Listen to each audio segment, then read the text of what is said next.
Welcome to Magical Bedtime Tales. Tonight, we'll take you on a gentle journey through the story of Snow White, a tale of kindness, courage, and quiet magic. So close your eyes, take a deep breath, and let your heart drift into a world of dreams.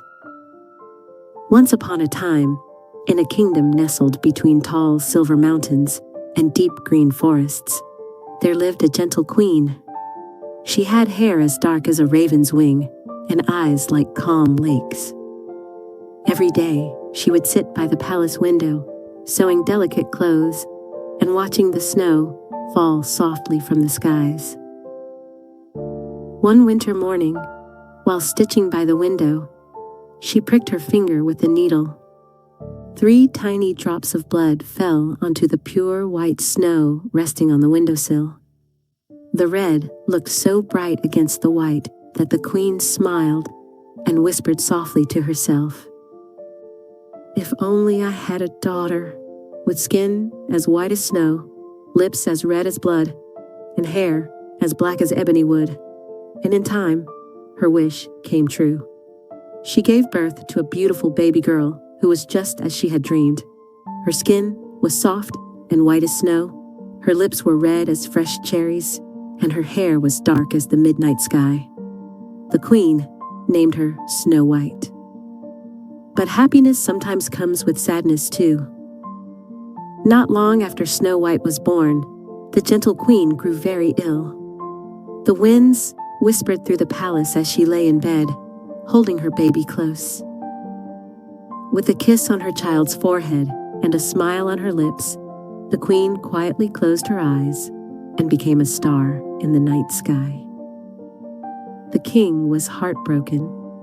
He loved his daughter deeply, but the palace felt cold and quiet without the queen.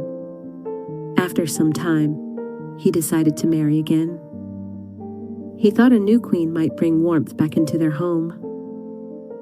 The new queen was very beautiful, with a tall crown and golden gowns that shimmered like the sun. But beauty on the outside does not always mean beauty on the inside. The new queen was proud and full of vanity. She loved nothing more than her own reflection, and every day she would stand before a tall magical mirror and ask, "Mirror, mirror on the wall, who is the fairest of them all?" And every day the mirror would reply, "You, my queen, are fair and bright, a shining star in morning light."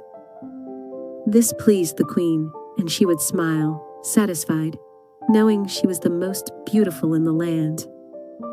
But as Snow White grew older, something began to change. The little princess blossomed like a spring flower. She was kind and gentle to everyone. She greeted the palace maids with a warm smile, sang to the birds perched on her windowsill, and helped the gardeners water the flowers. Her laughter was like wind chimes in the breeze. Her eyes sparkled with kindness, and her heart glowed with goodness. The people in the kingdom adored her. "Look at Snow White," they would say. "So graceful, so sweet, a true queen in the making." And as the years passed, Snow White's beauty grew brighter, not just in her face, but in the way she loved others. She became even more lovely than the queen herself. One morning, the queen stood before her mirror as usual. Her eyes narrowed, her hands clutching the sides of her gown. "Mirror, mirror on the wall," she asked, "who is the fairest of them all?" The mirror shimmered and glowed, and then came the reply that made her blood run cold. "You, my queen, are fair, it's true, but Snow White is fairer still than you." The queen gasped. "No," she whispered, "no, that cannot be." Jealousy slithered into her heart like a shadow in the night. Her face turned pale, and her lips pressed into a thin line. She clenched her fists and stared at her reflection, but it no longer gave her peace. "Snow White must go," the queen thought. "As long as she lives, the mirror will never call me the fairest again." The next day, the queen called for the royal huntsman, a tall, strong man who often ventured into the forest. He stood before her, his eyes steady, though he felt a shiver deep inside. "Take Snow White into the forest," the queen ordered, "and do not let her return. I want her gone forever." The huntsman was stunned. "Your Majesty?" he asked, his voice trembling. "Say nothing," she snapped. "You will do as I command." With a heavy heart, the huntsman bowed.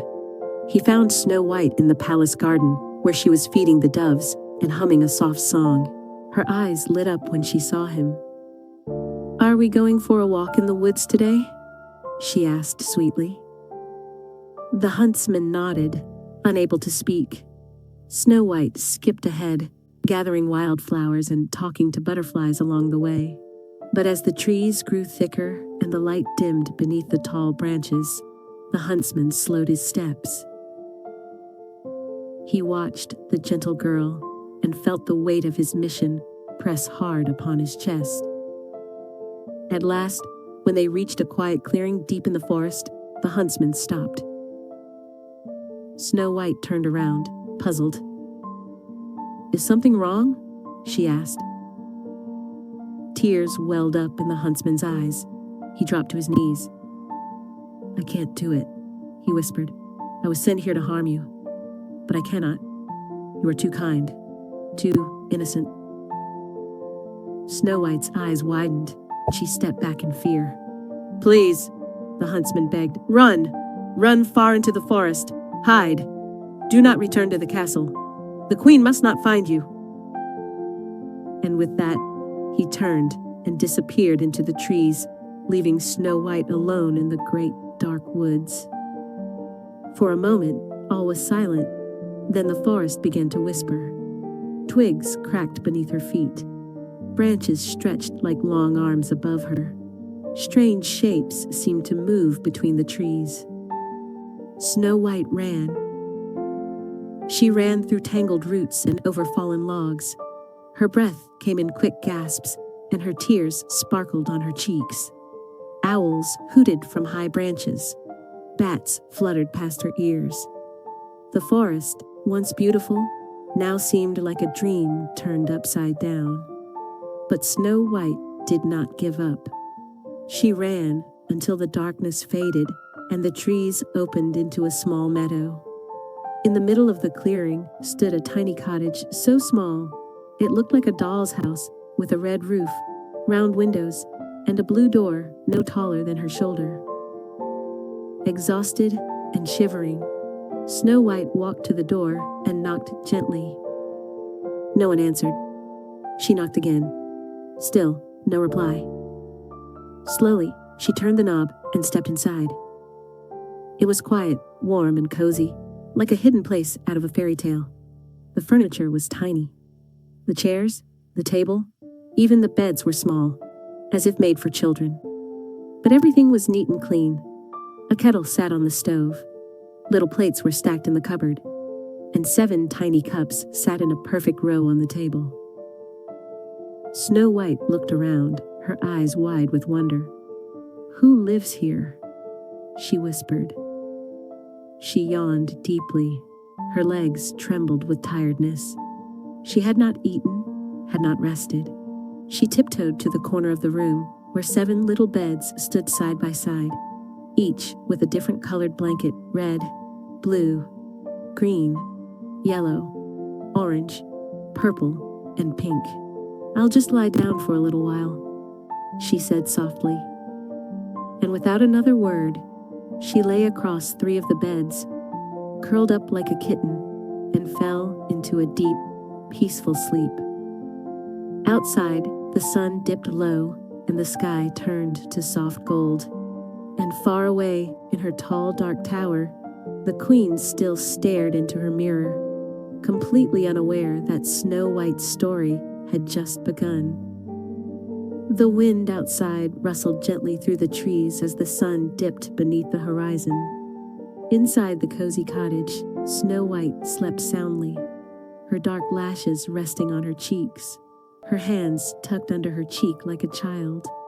the warmth of the tiny home wrapped around her like a blanket. Far from the cottage, deeper in the forest, a narrow trail twisted between mossy stones and twinkling mushrooms. Along that path came the sound of small feet crunching leaves, quiet voices humming, and the soft clinking of pickaxes swinging gently over tiny shoulders. 7 little men, no taller than the table in their kitchen, marched home through the woods, their lanterns glowing like fireflies in the dark. Each of them wore a brightly colored cap, and each had a name stitched carefully into their shirts: Dozy, Happy, Grumbly, Sniffy, Cheery, Jumpy, and Wise. They had spent their day working in the jewel mines deep under the mountain. Their pockets jingled with sparkling stones, rubies, sapphires, emeralds, treasures they never kept, but admired only for their colors. As they reached the clearing, Jumpy paused and sniffed the air. "Do you smell that?" he asked, bouncing on his toes. "Something's different." Sniffy wrinkled his nose. Cinnamon and pine cones and something sweet?" Grumbly grunted. "Probably a squirrel cooking berries again. Let's just go in. My boots are soaked." Wise lifted his lantern and led the way to the door, but when he turned the handle, it creaked open with ease. "That's strange," he whispered. "I locked it this morning." They stepped inside one by one and froze. The cottage was not how they had left it. The floor was clean. The dishes were washed. The chairs were neatly tucked under the table. A small kettle was gently steaming on the stove. And their tiny beds, their tiny beds had been used. "Someone's been here," said Dozy, blinking sleepily. "Someone is here," Cheery said softly, pointing. There, in the corner of the room, stretched across 3 little beds, was a girl sleeping soundly. Her black hair shimmered like silk in the firelight. Her skin was pale and soft, glowing like moonlight. Her lips were rosy, and her breathing was calm, like the rhythm of the waves. The 7 dwarfs tiptoed closer and huddled together. "She's beautiful," whispered Happy. "She's human," added Grumbly, crossing his arms. "She's asleep," said Jumpy. "What do we do now?" Wise stepped forward and gently cleared his throat. The girl stirred. Snow White's eyes fluttered open, slow and dreamy. For a moment, she looked confused, but not afraid. She sat up carefully, brushing her hair from her face, and saw 7 little men staring up at her with curious eyes. "Oh," she said softly. "Hello." There was a long pause. "Hello," said Cheery, stepping forward with a smile. Who are you?" "My name is Snow White," she said, folding her hands in her lap. "I'm so sorry I came into your home without asking. I was lost and tired. I didn't mean to trouble anyone." The dwarfs looked at one another. Then Happy stepped forward with a big grin. "You cleaned our house," he said. "No trouble at all." "You can stay," Dozy yawned, "as long as you want." "Wait just a minute," said Grumbly. "We don't even know her." "But she's nice," Sniffy said, "and she smells like daisies." "Kindness matters more than names," said Wise with a gentle smile. Snow White blushed. "If it's not too much, I can cook and clean while you work. I'll help however I can." The dwarfs agreed, and from that moment on, the cottage became brighter than ever before. Each morning, the dwarfs left for the mines with their tiny tools and tiny lanterns, and Snow White waved to them from the doorstep, wishing them a safe journey. Then she would sweep the floor, make the beds, feed the birds, and hum soft songs while she cooked vegetable stew or baked honey bread. The animals of the forest came to visit her deer with gentle eyes, bluebirds that sang along, squirrels who helped gather berries. Snow White would talk to them like old friends. But far away, high in her cold tower, the queen had not forgotten. She stood before her mirror once more, her voice sharp and proud. "Mirror, mirror on the wall, who is the fairest of them all?" The mirror swirled with silver smoke, then answered in its quiet, echoing tone. "You, my queen, are fair, it's true, but Snow White lives beyond your view. In a cottage, safe and bright, her beauty shines, her heart is light." The queen screamed in rage. Her voice echoed through the halls like thunder. She paced across the floor, her heels clicking like knives. "She lives!" she spat. "The huntsman lied. That girl is still breathing, still beautiful." Her jealousy burned brighter than ever before. "I'll deal with her myself," she hissed. "No one can be fairer than I." That night, the queen went deep into her hidden chamber, where strange books whispered and dark potions bubbled. She studied her magic and brewed a plan. "I'll visit her in disguise," she muttered.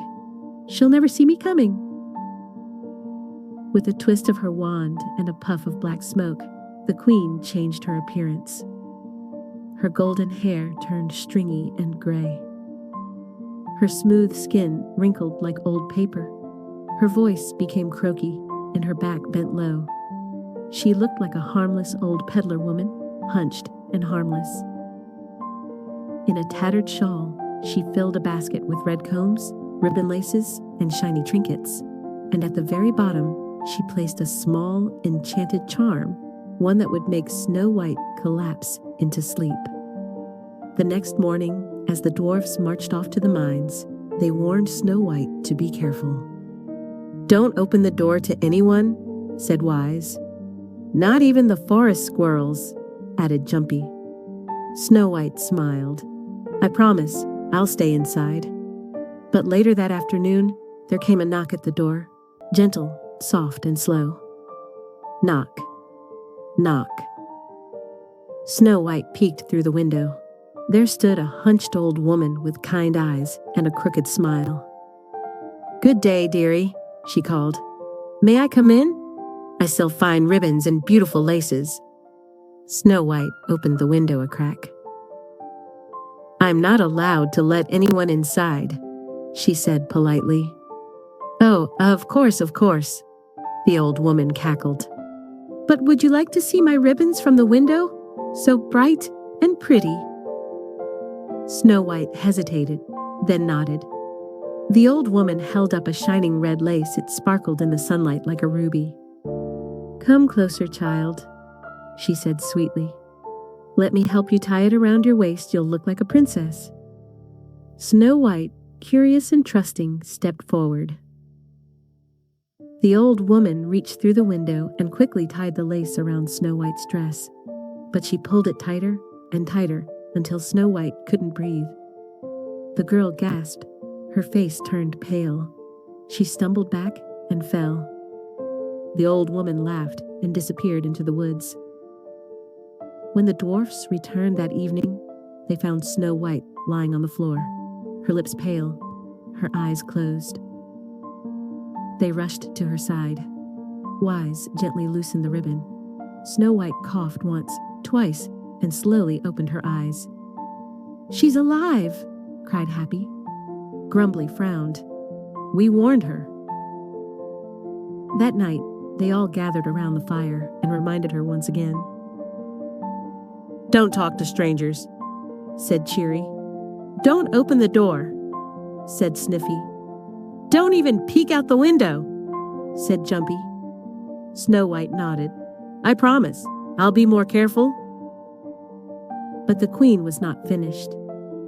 When she asked the mirror again, it told her, "Snow White still lives beyond your wrath, in the forest, safe from path." So the queen returned to her chamber and brewed another disguise even more clever than the first. This time, she would bring a poisoned comb hidden among silver hairpins and wooden brushes. Again, she knocked softly. Snow White, curious but careful, only opened the window. "A comb, sweet girl," the old woman cooed, "to smooth your beautiful hair." It was shiny and beautiful. Snow White accepted it, and as soon as the comb touched her head, the spell took hold. She collapsed once more. The dwarfs found her again. Wise removed the comb, and Snow White awoke. "This is the last time," she said, ashamed. The dwarfs forgave her, but their worry deepened. Still, the queen asked the mirror again, and again it told her, "Snow White lives, with kindness bright, still fairer than the morning light." Now the queen's heart was twisted with rage. "No tricks, no ribbons, no combs," she hissed. "This time, she will never wake." She walked to her garden under the moonlight and plucked a perfect red apple from a crooked tree. She dipped it into a bubbling potion, half sweet, half cursed. One bite would send the girl into a sleep deeper than dreams. A sleep no kiss, no wish, no magic could undo. She painted her face with ash, wore a tattered green cloak, and crept through the woods once more toward the cottage where Snow White waited, singing to the birds and unaware of what was coming. The queen's steps were slow but sure as she reached the cottage, a basket hanging from her arm and a storm brewing quietly in her heart. The birds circling overhead sensed something was wrong. A bluebird tried to flutter near Snow White's shoulder, chirping a warning, but she was too busy folding the laundry under the sun to notice. The old woman's voice creaked like dry wood as she called out, "Lovely apples, fresh from the orchard, juicy, red, and crisp." Snow White paused and looked up.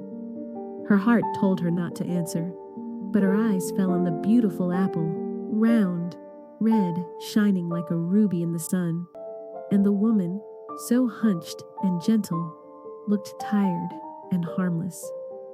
"I'm not supposed to open the door," Snow White said kindly through the window.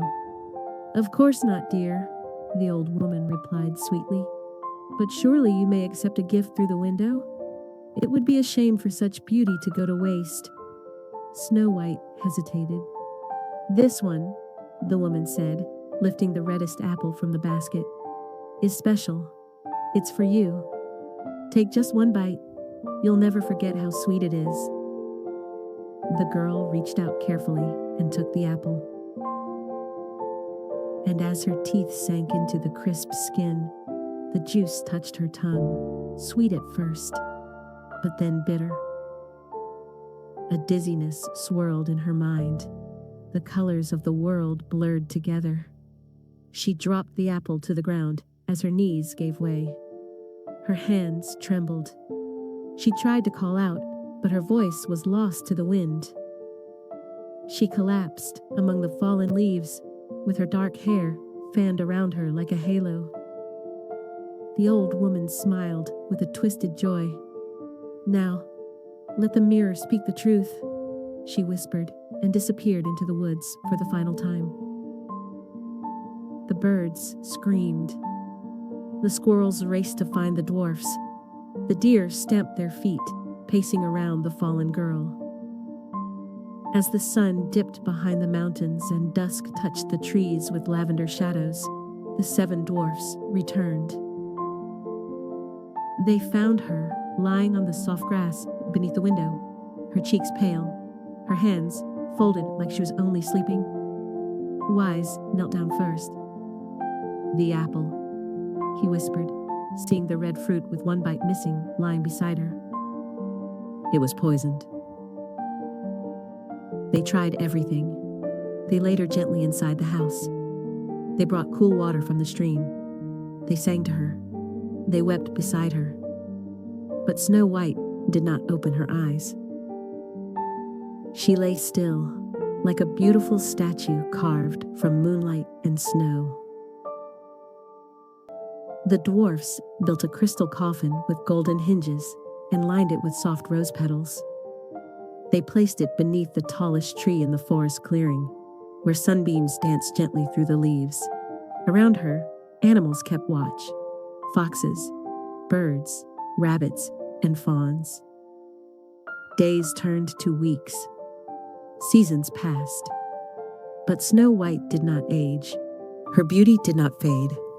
Her hair remained glossy and black, her lips soft and red, her face calm, as if waiting in a quiet dream. The dwarfs visited her every morning and every night. They brought her wildflowers. They lit candles. They never left her side for long. And far away, the queen stood once again before her mirror and smiled as she asked, "Mirror, mirror on the wall, who is the fairest of them all?" The mirror shimmered and replied, "You, my queen, are fair to see, for Snow White sleeps eternally." Finally satisfied, the queen turned away. But the forest did not forget, and neither did the stars. One spring morning, just as the first blossoms opened on the trees, a young prince wandered through the woods. He had heard whispers of a girl who slept beneath the sky, a girl more beautiful than any tale ever told. He came upon the clearing and stopped in awe. There, beneath the tall tree, lay Snow White, her face peaceful, her hands folded, her hair draped across the pillow of rose petals. He stepped closer, barely breathing. The dwarfs, who stood guard nearby, looked at him kindly. "She has been like this for a long time," Wise said softly. "She is the gentlest soul," added Cheery. "She never harmed anyone," said Grumbly, his voice rough with sorrow. The prince knelt beside the glass coffin. He looked at her and felt his heart fill with something pure and strong. He didn't know her, but he could feel her story woven into the forest, into the animals, into the silence. "I wish I had met her sooner," he whispered. And gently, with the kindness of someone who loved beauty, not just in faces but in hearts, he pressed his lips to her forehead in a soft kiss, not of romance, but of hope and farewell. And just then, the air changed. A hush fell over the clearing. The light through the trees shimmered like starlight. Snow White's lips parted. A breath escaped her. Her fingers twitched. Her eyes fluttered open, soft brown and full of wonder. The dwarfs gasped. Snow White sat up slowly, touching her heart. I dreamed I was floating," she whispered. "I saw my mother smile. I heard birds singing." The prince stepped back, awe in his eyes. "You're awake," Dozy said in disbelief. "You're alive," cried Happy, jumping in circles. "She's back," sang the birds, their voices filling the clearing with joy. Snow White looked around, confused at first, and then smiled as she saw her tiny friends. "I knew you'd never leave me," she said. She looked at the prince and tilted her head. "Who are you?" He smiled softly. "Someone who heard your story and came to see the truth of it." And in that moment, the forest bloomed brighter than it ever had before. Word spread across the land. The queen's mirror no longer responded to her question. Its surface turned to ash. When she demanded an answer, it shattered into dust. Her power crumbled like old stone. Snow White, however, rose like the morning sun. She stayed in the forest a little while longer, helping the dwarfs prepare for a celebration. Together, they baked honey cakes, hung garlands made of leaves and flowers, and danced beneath the moonlight. Later, when the prince invited her to his kingdom, she asked the dwarfs with tearful eyes, "May I go with him?" Grumbly sniffed. "Only if you promise to visit." "Every spring," Snow White promised, and so she rode off through the trees, birds flying alongside her, with the prince at her side, not because he saved her, but because he believed in her. The dwarfs waved as she vanished beyond the clearing. And in the heart of the forest, the little cottage stood silent and proud, full of the memories of a girl who was once lost, but never forgotten. Snow White and the prince journeyed through the woods at a gentle pace. The world beyond the trees welcomed them with open arms and a whispering wind. The forest, once a place of hiding, had become a bridge to something new, a life not ruled by fear, but chosen with heart. They stopped by streams to drink, slept under canopies of starlight, and laughed quietly at the stories they shared. The prince, whose name was a lion, never asked Snow White to return to a castle or claim a throne. Instead, he asked her what she dreamed of. She thought for a long time. "I want to wake without fear," she said one night as they rested near a quiet glen. "And I want to give stories to those who feel alone." Elian only smiled. "Then that is what we shall build." Their journey took them to a gentle village nestled in the valley, where homes were made of stone and flower vines curled over wooden windows. The villagers, kind and curious, welcomed the two travelers with warm bread and simple songs. Snow White didn't tell them who she was. She became simply Mira, short for miracle, they said, because she had eyes full of wonder and a voice like wind through trees. She taught the children stories by the fire and healed the wounds of the old with herbs and forest wisdom. Elion, too, found peace. He carved wooden birds and wind chimes and helped rebuild what storms had broken. For a while, all was calm. But far beyond the valley, in a dark tower where no birds sang, the queen stood before her blackened mirror. "Mirror," she hissed, "speak the truth. Who now is fairest of them all?" The mirror, once obedient and cold, trembled before her rage. A slow voice echoed from the glass. "She lives still where kindness grows. A name reborn, a heart that glows. Fairest is the one you lost, in forest deep beyond the frost." The queen's hands clenched. Her last poison had not finished what it started. With fury in her heart and the weight of a shattered pride, she prepared her final spell. No more disguises. No more traps. Just one perfect, beautiful apple.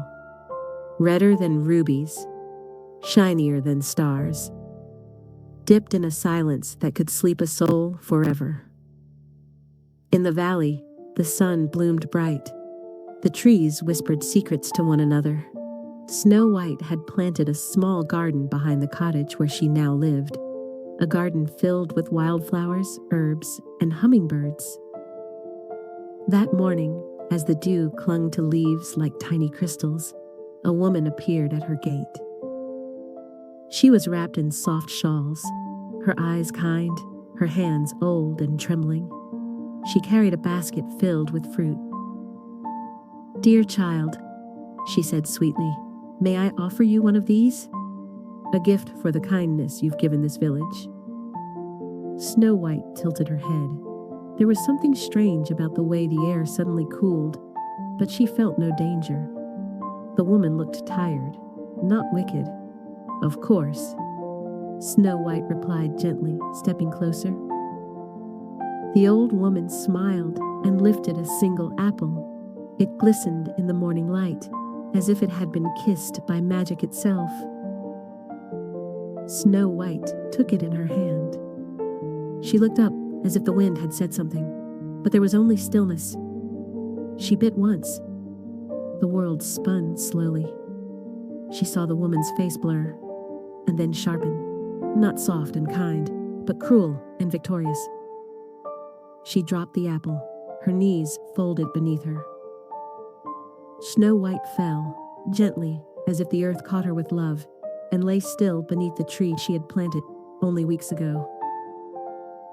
The woman vanished like mist, and so silence fell over the valley.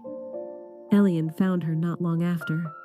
He had only gone to the village square, but something in his chest had tugged him back with dread.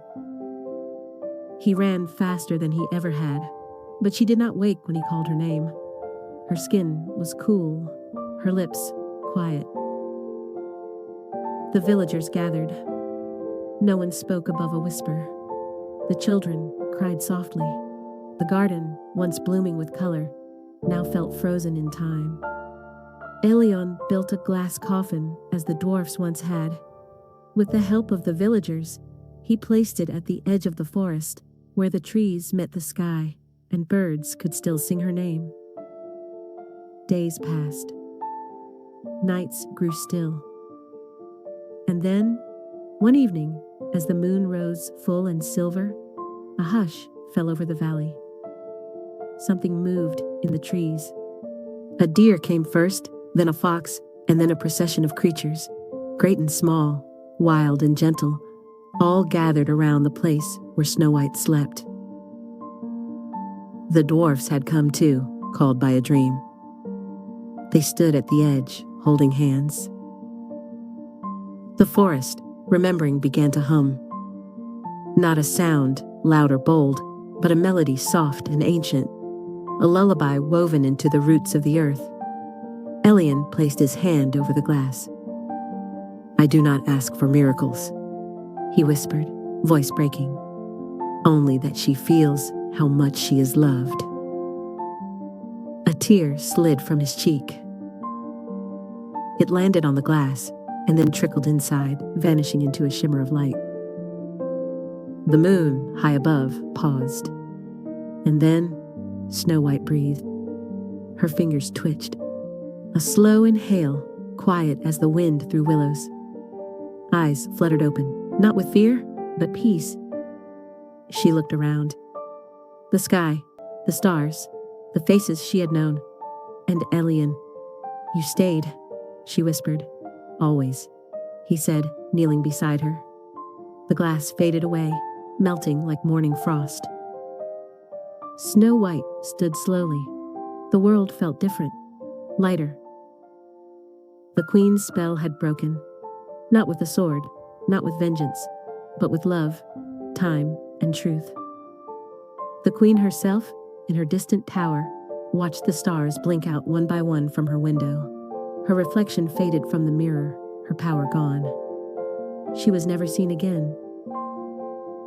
Snow White returned to the village not as a legend or queen, but as herself. She and Elian rebuilt the garden.